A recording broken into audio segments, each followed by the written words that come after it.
uma justa e merecida homenagem que vocês estão fazendo a Frei Luís e ao Carlos Augusto Rezende Lopes, meu fraterno. Frei Luís foi muito importante na história de Bicas. Ele passou aí em 1902, se tornou vigário de Bicas. Foi uma etapa importante na carreira dele, no início da carreira dele aqui no Brasil, depois que ele veio da Alemanha. Então, mais do que justo, muito importante vocês estarem aí e sentindo essa vibração que certamente Frei Luís sentiu e deixou nessa época. Essa casa, para mim, onde morou o Carlos Augusto, onde morou o Frei Luís, foi muito importante, porque lá no quarto onde morou o Frei Luís, onde dormia Frei Luís, eu estudava, escrevia. Foi ali que eu elaborei meu primeiro livro na área espiritual, Os Médicos do Espaço, que conta a história do lar de Frei Luís, do Luz da Rocha Lima, um pouco da vida do Frei Luís também. Depois, ali nessa mesma casa, eu escrevi A Vida Além da Vida, meu segundo livro. Então, com certeza, essa aura dessa casa, por conta da estadia de Frei Luís, foi muito importante para mim, para deslanchar nessa etapa de descrever essa fenomenologia espiritual, tudo que Frei Luís proporcionou depois, quando ele partiu para outra dimensão, na medida que ele passou a trabalhar com Rocha Lima e ajudou a erguer essa obra social, espiritual maravilhosa que é o Lar de Frei Luís.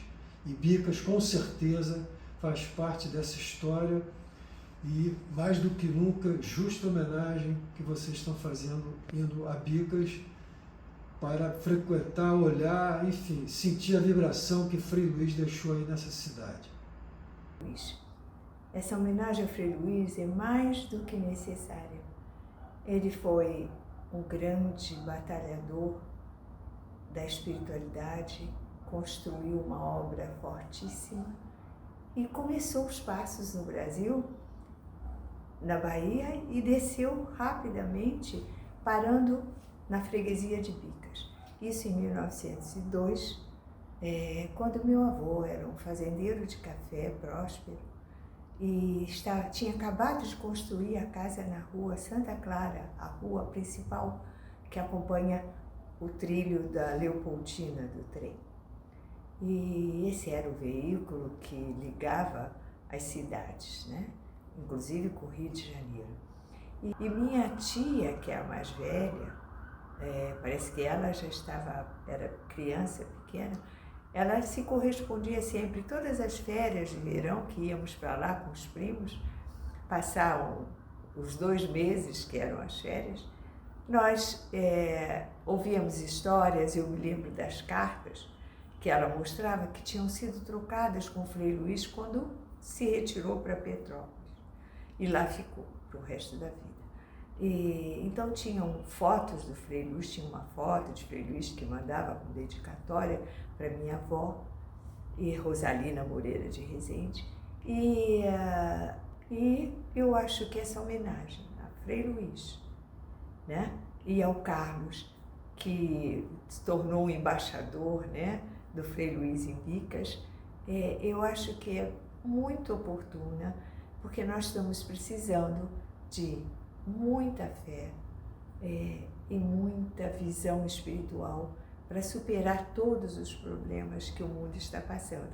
Então, eu, com alegria, desejo a vocês uma comemoração à altura de Frei Luís e à altura de Carlos Augusto, que soube perceber que estava diante de um ser de luz. Louvado seja nosso Senhor Jesus Cristo, para sempre seja louvado. Gostaria de deixar uma mensagem carinhosa. Há mais, talvez uns 20 anos atrás, né? Nos encontramos na cidade de Bicas. Eu fui pároco na cidade de Bicas do ano 2000 até o ano 2015.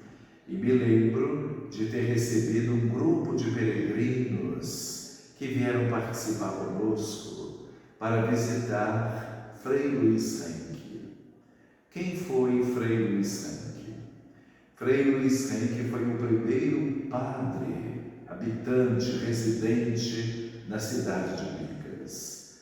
Até então, 1902, o padre vinha da cidade de Guarará, cidade vizinha, para atender o Arraial das Taboas. O pároco, na época, era o frei Juvencio de Andrade, e ele empossa aí na cidade de Bicas, hoje Bicas, o frei Luiz Henrique. Ele ficou muito pouco tempo na cidade, mas marcou profundamente.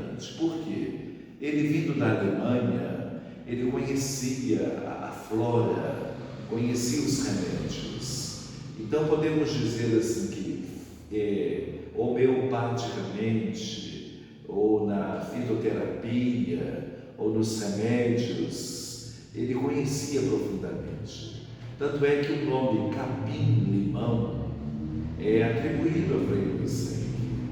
Frei Luiz Henrique atendia as pessoas aí na casa paroquial espiritualmente, e quando percebia alguma enfermidade, ele receitava também alguns remédios.